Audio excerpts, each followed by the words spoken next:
السلام علیکم ورحمۃ اللہ وبرکاتہ. الحمد للہ والصلاة والسلام علی رسول اللہ صلی اللہ علیہ وسلم. اللہم حبب الینا الایمان وزینہ فی قلوبنا وکرہ الینا الکفر والفسوق والعصیان واجعلنی من الراشدین.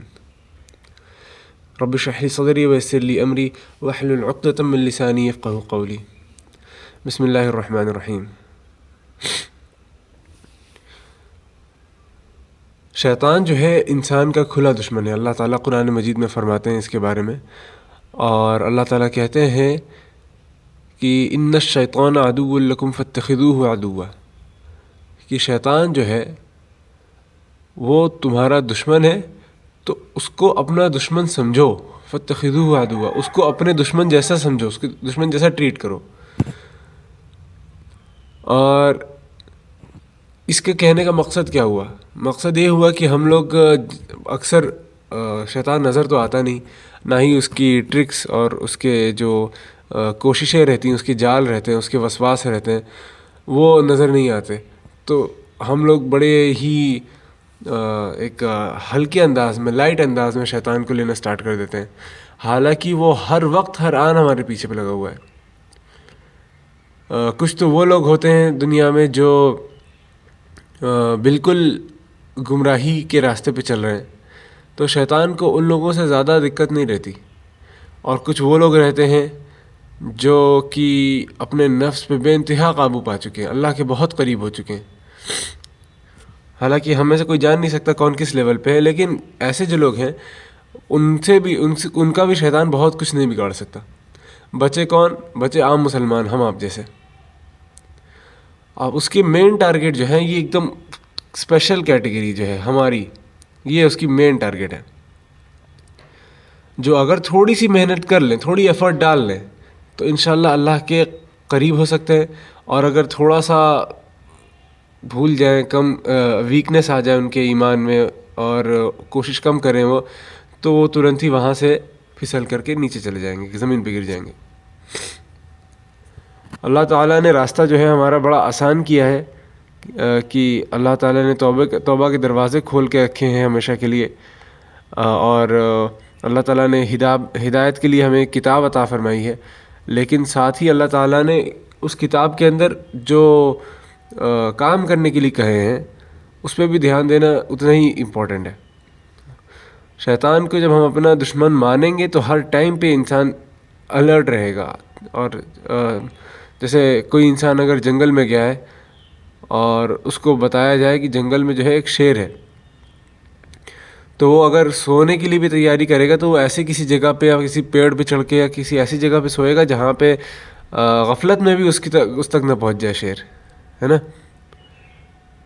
تو یہ سب چیزیں جو ہے وہ کرے گا، کیونکہ اس کو پتہ ہے کہ اس کی جان کے پیچھے جو ہے کوئی ایک دوسری کوئی پاورفل فورس اس کے پیچھے اس کی جان لینے کا وہ بن سکتی ہے سبب. تو شیطان جو ہے ایک شیر سے بہت زیادہ خطرناک ہے. اور شیطان کو ہم لوگ بیوقوف سمجھتے ہیں، لیکن اصل میں ہے نہیں بیوقوف. وہ شیطان بہت سمجھدار ہے، جینیس جس کو کہتے ہیں. ایک عزازیل جو تھا، شیطان کا جو نام ہے، وہ فرشتوں کے مقام سے اوپر پہنچ گیا تھا اللہ کی بندگی میں. کوئی بیوقوف تو نہیں پہنچتا ویسے مقام پہ. اللہ کی ایسی عبادت تو کوئی بیوقوف نہیں کرتا. اس کے لیے سمجھ چاہیے، اس کے لیے عقل چاہیے. اور جنات کو بھی اللہ تعالیٰ نے فری ول جو ہے، اپنی خواہش جو ہے اس کی، کہ چاہیں تو اللہ کی عبادت کریں، چاہے معصیت کریں، یہ ان کو بھی دے رکھی ہے اللہ تعالیٰ نے. تو اس نے اس کے بعد جو مہلت مانگی ہے قیامت تک کی، وہ ہمارے جیسے لوگوں کے لیے اور ہم لوگوں کو گمراہ کرنے کے لیے. اور اس کے بعد اتنے سارے لوگ آئے اور اس نے اتنوں کو گمراہ کیا. اور اس نے فرعون کو، ابو جہل جیسے لوگوں کو گمراہ کیا، قارون، نمرود، حامان، کتنے نام ہیں ہمارے پاس. تو ہم اور آپ تو اس کے لیے اتنی پریکٹس تو اس کے پاس ہے کہ اگر اللہ تعالیٰ کی حفاظت اور اللہ تعالیٰ سے رجوع نہ کریں ہم، تو ہم لوگ کچھ ایک سیکنڈ کے لیے بھی اوائڈ نہیں کر سکتے اس کو. ہم لوگوں کو سکھایا یہ گیا ہے کہ یہ نہ مانگو کہ شیطان سے دشمنی لو، چیلنج لو. نہیں، شیطان سے پناہ مانگو کہ اس سے پالا ہی نہ پڑے. تو اس سے سمجھ میں آتا ہے تصور کیا رہنا چاہیے. ایک دشمن ہے اور ساتھ میں ایک خطرناک دشمن ہے, ڈینجرس دشمن ہے. انسان کبھی کبھی تھوڑا اپنے جوش میں ہو کر کے کہہ دیتا ہے ہاں ٹھیک ہے آ جا شیطان, دیکھیں گے کیا کر لے گا, اور آیت الکرسی پڑھتے تو رہتے ہیں من میں, لیکن اندر سے یہ کیفیت رہتی ہے تھوڑا سا. یہ اپروچ نہیں ہے دین کی. دین کی اپروچ ہے کہ اس سے پناہ مانگو, اس سے تمہارا راستہ ہی نہ پڑے, پالا ہی نہ پڑے, ایسی کوشش رہنی چاہیے. اور جتنے بھی طریقے بتائے گئے ہیں وہ اس کو بھگانے کے طریقے بتائے گئے, اس کو ہرانے کے یا ڈرانے کے یا اس کو کمزور کرنے کے ایسے کوئی طریقے نہیں ہیں. جو بھی ہے اذان ہوتی ہے تو بھاگتا ہے شیطان, اور اعوذ باللہ من الشیطان الرجیم پڑھے تو بھاگتا ہے, اور آیت الکرسی پڑھے تو پاس نہیں آ پاتا ہے. یہ سب چیزیں اس کو ڈسٹینس, اپنے سے دوری بنا کے رکھو اس کی. جتنا دور رہو گے اتنا سیف رہو گے. لڑ نہیں سکتا انسان, قیامت تک اس کے پاس ہے پاور, اور اس کے پاس پوری بڑے بڑے اس کی اپنی آرمی ہے. انسانوں میں بھی ایجنٹ ہے اس کے اور جنات میں بھی. اللہ تعالیٰ سورہ ناس میں فرماتے ہیں, مطلب ایک جو ہم لوگوں کو بتاتے ہیں اسے اندازہ سمجھ میں آتا ہے کہ انسانوں میں بھی اس کے جنات اور جناتوں میں بھی اس کے ایجنٹس ہیں, دونوں میں ایجنٹس ہیں اس کے. اسی سے ریلیٹڈ آج انشاءاللہ ایک سٹوری کی بات کریں گے, اور وہ ہے ایک بنی اسرائیل کے شخص کی جس کا نام تھا برسیسا. یہ جو ہے ایک بہت دیندار بڑے نیک آدمی تھے بنی اسرائیل کے, اور یہ جس جگہ پہ تھے وہاں پہ اور بھی نیک لوگ رہا کرتے تھے. تو مطلب ایک طرح سے اس ٹائم کے مسلمان تھے یہ سب, ہے نا. تو ہوا یوں کہ 3 بھائی تھے وہاں پہ جن کے پاس ایک بہن تھی. تو یہ 3 بھائی جو ہے جہاد پہ جا رہے تھے. تو جہاد پہ جانا جو ہے ظاہر سی بات ہے بہت ہی بڑا کام ہے, اور جہاد میں شہید ہونا تو سب سے بڑا کام ہے دین میں, اس سے بڑا تو اور کوئی عمل ہے نہیں. تو یہ 3 بھائی جہاد پہ جا رہے تھے, اور ساتھ ہی ان کی جو بہن تھی ان کو تو لے کے جا نہیں سکتے تھے ساتھ میں, تو سوچے کہ کس کی نگرانی میں دیا جائے. اور انہوں نے سوچ کے ان کو سمجھ میں آیا کہ یہ جو ہے برسیسا جو ہے بڑے نیک شخص, اللہ کے ولی جو ہے, ان کو جا کر کے ہم کہہ دیتے ہیں کہ تھوڑا آپ دھیان رکھیے گا, اور ہم جہاد پہ جا کے چلے آتے ہیں تب تک. تو انہوں نے آ کر کے ریکویسٹ کی. تو پہلے تو شاید ان کو کمفرٹیبل لگا نہیں. انہوں نے کہا کہ نہیں یار, ایک لڑکی کیا کہاں سے, نہیں ہمیں اوپر سے ہمیں اور کوئی کام رہتا نہیں, عبادت گاہ میں رہتے ہیں اپنی خانقاہ میں, اور اس میں عبادت کرتے رہتے ہیں, نہیں. لیکن پھر جب وہ لوگ جانے لگے تو شیطان آ کر کے کہا کہ یار آپ اتنے اچھے آدمی ہیں, آپ پہ بھروسہ کرتے ہیں, پورے ٹاؤن والے پورے شہر والے آپ پہ بھروسہ کرتے ہیں, اس لیے آپ کے پاس آئے تھے یہ. اب اگر یہ جا رہے ہیں جہاد, اوپر سے جہاد پہ جا رہے ہیں, تو آپ اگر ان کی مدد کریں گے تو آپ کو بھی جہاد کا ثواب مل جائے گا. اور اگر یہ کسی اور کے پاس رکھا کے جاتے ہیں اپنی بہن کو, تو ہو سکتا ہے وہ اچھا آدمی نہ ہو.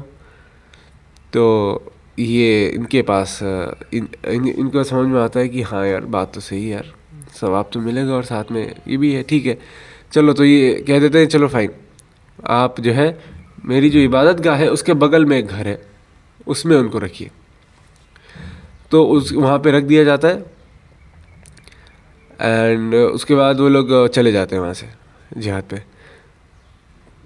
برسیسا جو ہے وہ اپنی عبادت گاہ میں رہتے ہیں, اور ایک ارینجمنٹ بنا لیتے ہیں کہ اس وقت جو ہے دروازے کے سامنے اپنے کھانا رکھ دیں گے ہم, آپ آ کے اٹھا لے جائیے گا, ٹھیک ہے. اور ویسا کچھ وقت تک ہوتا رہتا ہے. تو پھر ان کو پھر آ کے لگتا ہے یار کہ اچھا تھوڑی لگتا ہے, عزت دار گھرانے کی لڑکی ہے, اور وہ نکل کے آتی ہے اپنے گھر سے بس, اور یہاں ہمارے دروازے پہ کھانا ایسے رکھا ہوا ہے زمین پہ, اٹھا کر کے لے کے چلی جاتی ہے. تو یہ اچھا تو نہیں لگتا ہے, خراب لگتا ہے. چلو اس کے گھر تک پہنچا دیتے ہیں, اور اس کے دروازے تک کھانا لے جا کے رکھنے لگتے ہیں. پھر کچھ وقت کے بعد لگتا ہے یار اتنا ٹائم ہو گیا, کافی ٹائم ہو جاتا ہے. پہلے سفر بھی بہت وقت لگتا تھا, اور جہاد میں بھی وقت لگتا تھا. تو کافی وقت گزر جاتا ہے, تو ان کو لگتا ہے کیا پتہ کتنا وقت ہو گیا, کیا پتہ کیا ضرورتیں ہوں, ایک بار پوچھ ہی لیتے ہیں, حال خیریت لے لیتے ہیں.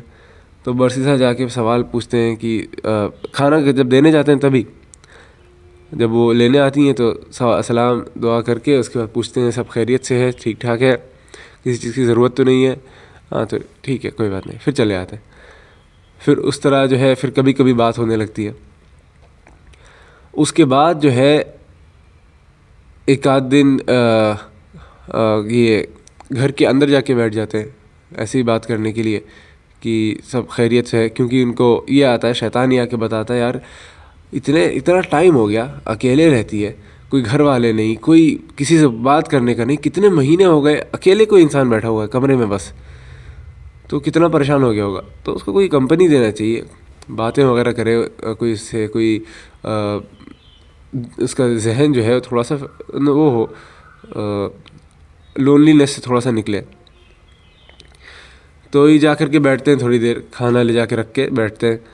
اس کے بعد ایسے ہی کرتے کرتے دھیرے دھیرے دوستی ہو جاتی ہے, اور اس کے بعد جو ہے شیطان ان سے غلط کام کروا دیتا ہے. اب جب ان سے غلط کام ہو جاتا ہے تو اس کے بعد ہوتا یہ ہے کہ کچھ وقت کے بعد بچہ ہو جاتا ہے ان کو, جو لڑکی رہتی ہے. تو اب برسیسا کو آ کر کے شیطان ورغلنا پھر سے سٹارٹ کرتا ہے, یار یہ تم نے کیا کر دیا, اب تو جب اس کے بھائی آئیں گے تب تمہارا کیا حال ہوگا. اور برسیسا جو ہے اتاولا ہونے لگتا ہے بہت زیادہ کہ یار کیا کریں کیا کریں کیا کریں. تو شیطان جو کہتا ہے کہ اس کا ثبوت مٹا دو تم, جب کوئی ایویڈنس نہیں رہے گا تو اس کے بعد جو ہے بچ سکتے ہو تم. تو برسیسا جو ہے وہ بچے کو لے کے جاتا ہے اور اس کو مار دیتا ہے, اور مار کے دفنا دیتا ہے. اس کے بعد پھر شیطان آتا ہے برسیسا کے پاس اور کہنے لگتا ہے کہ یار اتنا بڑا کام کر دیا تم نے, ایک ماں سے اس کا بچہ لے کر کے مار کے اس کو دفنا دیا, تمہیں کیا گارنٹی ہے کہ وہ کچھ نہیں بتائے گی. حالانکہ برسیسا بات کر چکے ہوں ان سے, لیکن کیا گارنٹی ہے کہ وہ کچھ کہیں گی نہیں اپنے بھائیوں سے, بھائیوں کے آنے کے بعد. تو اس کے بعد جا کر کے ان کو بھی مار دیتا ہے, اور ان کو بھی لے جا کر کے وہیں پہ دفنا دیتا ہے جہاں پہ ان کا کیا بولتے ہیں بچہ رہتا ہے. تو اس کے بعد ہی جا کر کے ان کو بھی مار دیتے ہیں, اور اس کو قبر وغیرہ کر کے پورا زمین نارمل کر دیتے ہیں ہر چیز, اور آ جاتے ہیں اپنی جگہ پہ. اب اس کے کچھ وقت کے بعد ان کے جو بھائی ہیں وہ واپس آتے ہیں, اور ان کے بھائی ان سے آ کر کے پوچھتے ہیں کیا حال ہے, کیا ہماری بہن وغیرہ کیسی ہیں. تو یہ بڑے افسوس کے ساتھ بتاتے ہیں کہ ان کا تو انتقال ہو گیا, ہم نے سارے وہ جو ہے اچھے طریقے سے ہر چیز کر کے ان کو دفنا دیا ہے فلاں جگہ پہ, غلط جگہ بتایا تھا. تو وہ لوگ جو ہے بڑا افسوس کرتے ہیں, بڑا رنج کرتے ہیں, لیکن بیچارے صبر کر کے چلے جاتے ہیں. پھر شیطان خواب میں آتا ہے بھائیوں کے, بڑے بھائی کے خواب میں آتا ہے. بڑا بھائی اٹھتا ہے تو اپنے دوسرے بھائی کو بتاتا ہے یار خواب دیکھا میں نے کل کہ برسیسا نے ہماری بہن کو مار دیا تھا, اور اس کا ایک بچہ بھی تھا اس کو بھی مار دیا تھا, اور ایک فلاں جگہ پہ جگہ دکھاتا ہے شیطان خواب میں, تو بتاتا ہے فلاں جگہ پہ اس نے دفنایا ہے. تو دوسرا بھائی بولتا ہے یار میں نے بھی وہی خواب دیکھا. تو جب سارے بھائی یہ خواب دیکھے ہوتے ہیں تو یہ لوگ سوچتے ہیں یار یہ کیا. تو ایک بھائی کہتا ہے کہ یار چلو کیا پتہ کیا ہے, خواب ہی تو ہے چھوڑ دیتے ہیں. لیکن سب سے چھوٹا بھائی جو رہتا ہے وہ کہتا ہے کہ نہیں میں چھوڑوں گا نہیں اس چیز کو جب تک میں جا کر کے چیک نہیں کروں. تو وہ جاتے ہیں وہ لوگ, اور جا کر کے قبر کھودتے ہیں اور دیکھتے ہیں تو لوگوں کو مل جاتی, بچے کی بھی باڈی ملتی ہے اور ان کی بھی ملتی ہے عورت کی, اور ان لوگوں کو سمجھ میں آتا ہے کہ قتل ہوئے ہیں یہ لوگ. تو یہ لوگ جا کے برسیسا کو پکڑتے ہیں پھر, اور پکڑ کر کے گھسیٹ کے لے کے جاتے ہیں قاضی کے پاس. اور اس ٹائم پہ شیطان جو ہے اس کے سامنے آتا ہے برسیسا کے, اور ان کو ایک جو سزا رہتی ہے کروسیفیکیشن کی, جو جیسے عیسیٰ علیہ السلام کو لوگ ایک کراس پہ صلیب پہ ایک لٹکاتے ہیں نا, ہاتھ میں کیل وغیرہ ٹھوک کر کے جیسے دکھاتے ہیں, ظاہر سی بات عیسیٰ علیہ السلام نہیں تھے, تو اسی طریقے سے اس کو کروسیفائی کرنے جا رہے ہوتے ہیں, ایک طریقے سے بہت دردناک سزا دینے جا رہے ہوتے ہیں. تو شیطان جو ہے ان کے سامنے آتا ہے برسیسا کے آخری مومنٹ, انسان ایک دم بیاکل, ایک دم پریشان, کیا کروں راستہ نہیں مل رہا ہے. شیطان آتا ہے سامنے, اور کہیں تو یہ لکھا ہے کہ انسانی شکل میں آتا ہے. اور پھر آ کر کے کہتا ہے کہ میں ہی ہوں وہ جس نے تم سے سارے غلط کام کروائے، تمہیں قائل کیا اس چیز کا کہ اس لڑکی کو گھر میں پناہ دو، پھر اس سے بات کروائی، پھر میں نے ہی جو ہے تعلق قائم کروایا تمہارا، اور پھر میں نے ہی جو ہے تم سے قتل کروایا ان لوگوں کا. تو اگر کوئی تمہیں بچا سکتا ہے اس وقت تو وہ میں ہی ہوں. تو برسیسہ کو لگنے لگتا ہے ساری زندگی جو میں کر رہا تھا ابھی اتنے ٹائم سے ہو سکتا ہے سال ہوں کچھ، تو سب چیز تو اس کی انگلی پہ کر رہا تھا میں. تو وہ کسی طرح سے جو ہے وہ کہتا ہے کہ اگر تمہیں بچنا ہے تو میں ہی بچا سکتا ہوں. تو برسیسہ کہتا ہے کیا کرنا ہوگا؟ تو وہ کہتا ہے کہ تمہیں میری وہ کرنی پڑے گی، میرے آگے سجدہ کرنا پڑے گا، اور مطلب اللہ کو چھوڑ کے میری بات مانو تو بچ جاؤ گے.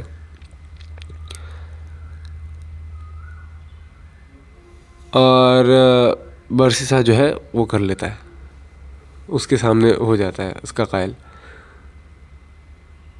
شیطان کا غلام ہو جاتا ہے. اور اسی ٹائم پہ جو ہے وہ جلاد جو رہتا ہے، وہ بیل رہتی نا، بیل بجتی ہے اور برسیسہ کو مار دیا جاتا ہے. تو یہ جو ہے یہ جو سٹوری ہے، امام ابن الجوزی رحمہ اللہ تعالیٰ نے اس کو نریٹ کیا ہے تبلیس ابلیس کتاب میں، پارٹ 39. اور اس کا صحیح سنہ اور صحیح احادیث میں اس کا کوٹیشن نہیں ہے اس حدیث کا، لیکن ایک اور کوٹیشن ہے رسول اللہ صلی اللہ علیہ وسلم کی، جو ایک حدیث ہے بخاری میں، حدیث نمبر 667، جس کے اندر اللہ کے رسول صلی اللہ علیہ وسلم نے فرمایا ہے کہ میرے طرف سے پہنچا دو لوگوں کو، بھلے ہی ایک سینٹنس ہو. اس کے اندر ساتھ میں یہ بھی کہا کہ اگر تمہیں یہودیوں کی، بنی اسرائیل کی خاص کر کے، اگر تمہیں کوئی کہانیاں، کوئی سٹوریز پتہ ہو جس میں کوئی خرابی نہ ہو، کوئی ہارم نہ ہو، تو وہ لوگوں تک پہنچا دیا کرو. اور جو میری طرف سے کوئی جھوٹ کسی تک پہنچائے گا وہ اپنا مقام دوزخ میں دیکھ لے. یہ پوری حدیث ہے. تو اسی وجہ سے کچھ ایسی احادیث ہیں جس میں بڑے اچھے سبق ہوتے ہیں. یہ تورات سے آتی ہے یا انجیل سے آتی ہے. احادیث کا مطلب ہوتا ہے باتیں جو پہلے سے بتائی گئی ہیں نا. تو جو پہلے کی جو باتیں ہیں اور وہاں سے آتی ہیں، ان کو بھی سیکھنے کے پرپس سے، سمجھنے کے پرپس سے علماء نے بھی استعمال کیا ہے، اور ہم لوگ بھی اس کو لے سکتے ہیں. اللہ تعالیٰ نے قرآن مجید میں سورہ حشر کی آیت نمبر 16 میں فرمایا كَمَثَلِ الشَّيْطَانِ إِذْ قَالَ لِلْإِنسَانِ اكْفُرْ فَلَمَّا كَفَرَ قَالَ إِنِّي بَرِيءٌ مِّنْكَ إِنِّي أَخَافُ اللَّهَ رَبَّ الْعَالَمِينَ. اللہ تعالیٰ مثال دے رہے ہیں کہ جب شیطان جو ہے وہ کسی کو کفر کرنے پہ آمادہ کرتا ہے، کسی کو کفر کی طرف بلاتا ہے، اور اس کے بعد وہ انسان کفر کر لیتا ہے، تو اس کے بعد شیطان تو کہتا ہے کہ میرا تو اس سے کوئی لینا دینا نہیں ہے، میں تو خود اللہ سے بڑا ڈرنے والا ہوں. جیسے اللہ نے برات کر لیتا ہے، جیسے کہ میں نے تو کچھ، میرا تھوڑی ہے اس سے لینا دینا، اس نے کیا ہے اپنے سے کیا ہے بھائی، حالانکہ بلاتا خود ہے. اور کہتا ہے انی اخاف اللہ رب العالمین، میں تو اللہ کا رب العالمین کا بڑا خوف رکھتا ہوں، بڑا ڈرتا ہوں اس سے. اللہ تعالیٰ نے یہ مثال کی بیان کی. اور ایک قرآن مجید میں اللہ تعالیٰ نے بتایا ہے کہ قیامت کے دن جب لوگ شیطان کو بلیم کریں گے کہ یار تم نے جو ہے ہمیں بہکا دیا، تو وہ کہے گا میں تو صرف تمہیں انویٹیشن دیتا تھا، صرف بلاتا تھا، گناہ تو تم کرتے تھے نا، میری تمہارے اوپر کوئی قابو تو نہیں تھا، کوئی مجبور تو نہیں کر سکتا تھا میں تمہیں کچھ کام کرنے کے لیے، وہ تو تم اپنے سے کرتے تھے. تو شیطان کا ایک جو نظریہ، جو رویہ یہاں پہ نظر آتا ہے، وہ ہے بڑا دھوکے باز قسم کا، اور وہ الگ الگ چہروں میں، الگ الگ کوششوں میں آ کے ہمیں بہکاتا ہے. اب انسان کے پاس کوئی چوائس نہیں ہے، بٹ یہ کہ وہ اللہ کے جتنا ہو سکے اتنا قریب ہوتا جائے. لیکن پھر یہ بھی ہے کہ اللہ کے جتنا قریب انسان ہوتا جائے گا، شیطان اتنا اور اٹیک کرتا جائے گا. حالانکہ پھر ایک موقع یہ بھی آتا ہے کہ جب انسان جو ہے اتنی توبہ کرتا ہے کہ شیطان گیو اپ کرنے لگتا ہے، تھک جاتا ہے. ہم میں سے اکثر لوگ جو ہیں وہ سوچتے ہیں کہ جو علم حاصل کرنے کا کام ہے وہ صرف علماء کا ہے. علم حاصل کرنا واجب، سب کو عالم بننا واجب نہیں ہے، لیکن جاہل رہنے پہ اپنے آپ کو تسلی دے دینا یہ غلط ہے. جاہل کسے کہتے ہیں؟ اگنورینٹ، مطلب بات سامنے ہوتے ہوئے بھی اس کو وہ کرنا کہ ٹھیک ہے ہم جو کرتے آئے تھے وہی کریں گے، کوئی بات نہیں. یہ کوئی بتا بھی رہا ہے تو ٹھیک ہے، خیر ہے، کوئی بات نہیں، کسی کا نقصان تو نہیں کر رہے نا، ٹھیک ہے. نماز ہی پڑھ رہے ہیں نا، غلط پڑھ رہے ہیں کوئی بات، نماز پڑھ رہے ہیں نا، ٹھیک ہے. یہ ساری چیزیں جو ہیں یہ شیطان کے عمل ہے. شیطان ساری نمازیں بھی ضائع کرواتا رہتا ہے اور انسان کو لگتا رہتا ہے کہ ہم پڑھ تو رہے ہیں، صحیح تو کر رہے ہیں. اور اب کے وقت میں خاص کر کے جس انسان نے پڑھائی کر لی تھوڑی 10 12 تک بھی پڑھائی کر لی ہے اور وہ قرآن سمجھ کے نہیں پڑھتا ہے، وہ تو مجرم ہے اللہ کی نظر میں. یہ بڑے سخت الفاظ ہیں لیکن یہ حقیقت ہے کہ اگر وہ اتنا وقت اتنے سال اپنے کسی اور چیز کی پڑھائی کو دے سکتا ہے تو وہ اللہ کی کتاب کو سمجھنے کے لیے ایک کتاب ہو بھی، ایک بک، اس کو سمجھنے کے لیے تھوڑا وقت نہیں دے سکتا. اور ہم لوگوں کو اللہ تعالیٰ نے اس قابل بنایا ہے کہ شیطان کی جو ٹیمپٹیشنس ہیں ان سے لڑ سکیں، ان سے بچ سکیں. اسی لیے پھر ہم لوگوں کو اللہ تعالیٰ نے قرآن دی اور رسول اللہ صلی اللہ علیہ وسلم کو بھیجا اور باقی انبیاء کو بھیجا اور ہم لوگوں کو پریپیئر کروایا کہ اللہ تعالیٰ نے ہم لوگوں کو دکھایا ان لوگوں کے ذریعے کہ تمہارے اندر ہے وہ صلاحیت، بس اگر تم کرنا چاہو تو، اس کو صحیح سے استعمال کرنا چاہو تو. جب انسان کے پاس علم آ جاتا ہے تو اس کی یہ آزمائش رہتی ہے کہ وہ عمل کی آزمائش رہتی ہے کہ وہ عمل کرتا ہے کہ نہیں کسی چیز پہ علم ہونے کے باوجود. لیکن اگر کسی کے پاس علم نہیں ہے تو اس کی آزمائش یہ رہتی ہے کہ وہ صحیح کام کرتا ہے کہ نہیں. ہو سکتا ہے کر رہا ہو وہ کوئی کام لیکن صحیح کر رہا ہے کہ نہیں، یہ اس کی آزمائش ہے. یہ جو ہم نے ابھی سٹوری سنی یہ امام ابن الجوزی نے تو نریٹ کی ہی ہے، اور ساتھ میں جو القرطبی اور البغوی کی قرآن کی تفسیر ہے، انٹرپریٹیشن ہے، اس کے اندر ان لوگوں نے بھی اس کو نریٹ کیا ہے اسی آیت پہ جو میں نے پڑھ کے ابھی بتائی، سورہ حشر کی آیت نمبر 16، اسی کی تفسیر میں ان لوگوں نے یہ سٹوری جو ہے وہ نریٹ کی ہے. تو اس وجہ سے اس کے پیچھے تھوڑا سا بیکنگ مل جاتی ہے، صحیح احادیث میں نہیں ہے. پھر بھی اللہ تعالیٰ ہم لوگوں کو شیطان کے فتنوں سے بچنے کی اور ان کو اوائڈ کرنے کی توفیق عطا فرمائے. اللہ تعالیٰ ہم لوگوں کے تقوی کو مضبوط کرے، ہم لوگوں کو صحیح راستہ دکھائے، اور اللہ تعالیٰ ہم لوگوں کو قبر کے عذاب سے اور آخرت کے عذاب سے، آخرت کی سختیوں سے ہم لوگوں کی حفاظت فرمائے. سبحان ربک رب العزت عما یصفون وسلام علی المرسلین والحمد للہ رب العالمین. السلام علیکم ورحمۃ اللہ وبرکاتہ.